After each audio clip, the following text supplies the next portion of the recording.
Hello, readers. I hope everybody is having a wonderful Wednesday. Today, our story is called Amazing Grace by Mary Hoffman. The title tells the name of the girl, Grace. What can you tell about Grace from the illustration? In this book, some children tell Grace she cannot do something she really wants to do. Listen to find out what happens and what Grace does about it. Grace was a girl who loved stories. She didn't mind if they were read to her or told to her or made up in her own head. She didn't care if they were from books or movies or out of Nana's long memory.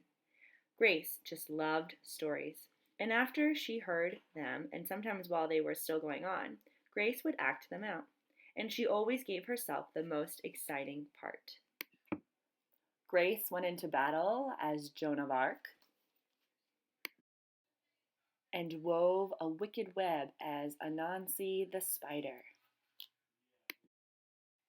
She hid inside the wooden horse at the gates of Troy.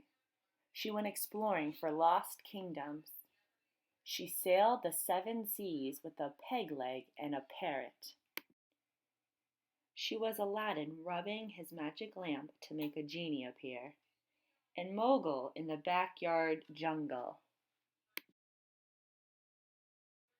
Most of all, Grace loved to act out adventure stories and fairy tales. When there was no one else around, Grace played all the parts herself. She set out to seek her fortune with no companion but her trusty cat, and found a city with streets paved in gold. Sometimes she could get Ma and Nana to join in when they weren't too busy. Then she was Dr. Grace, and their lives were in her hand. One day, Grace's teacher said they would do the play Peter Pan. Grace knew who she wanted to be. When she raised her hand, Raj said, "You can't be Peter. That's a boy's name." But Grace kept her hand up. "You can't be Peter," whispered Natalie. "He isn't black." But Grace kept her hand up. "All right," said the teacher. "Lots of you want to be Peter Pan, so we'll have to have auditions next week to choose parts." She gave them words to learn. When Grace got home, she seemed sad. "What's the matter?" asked Ma. "Raj said I couldn't be Peter Pan because I'm a girl." "That just shows what Raj knows," said Mom. "A girl can be Peter Pan if she wants to." Grace cheered up, then later she remembered something else. "Natalie says I can't be Peter Pan because I'm black," she said. Ma looked angry, but before she could speak, Nana said, "It seems Natalie is another one who don't know nothing. You can be anything you want, Grace, if you put your mind to it." On Saturday, Nana told Grace they were going out. In the afternoon, they caught a bus and train into town. Nana took Grace to a grand theater. The sign outside read, "Rosalie Wilkins in Romeo and Juliet," in sparkling lights. "Are we going to the ballet, Nana?" Grace asked. "We are, honey, but first I want you to look at this picture." Grace looked up and saw a beautiful young ballerina in a tutu. Above the dancer it said, "Stunning new Juliet." "That one is little Rosalie from back home in Trinidad," said Nana. "Her granny and me, we grew up together on the island. She's always asking me, do I want tickets to see her Rosalie dance? So this time I said yes." After the ballet, Grace played the part of Juliet, dancing around her room in her imaginary tutu. "I could be anything I want," she thought. On Monday, the class met for auditions to choose who was best for each part. When it was Grace's turn to be Peter, she knew exactly what to do and all the words to say. She had been Peter Pan all weekend. She took a deep breath and imagined herself flying. When it was time to vote, the class chose Raj to be Captain Hook and Natalie to be Wendy. There was no doubt who would be Peter Pan.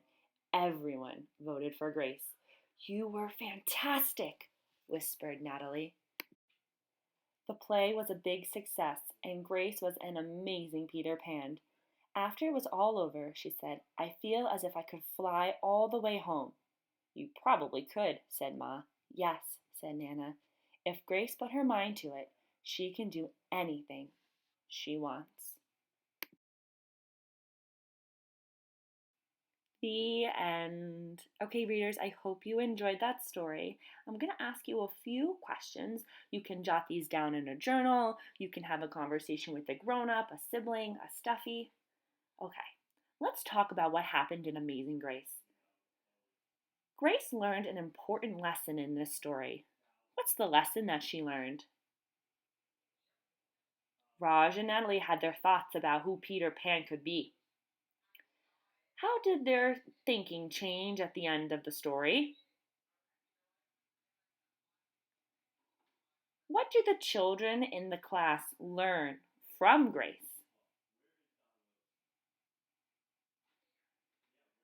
Grace keeps her hand up when other children think they should put it down. Why do you think she keeps her hand up? And our last question, readers. Have you ever acted like Grace before?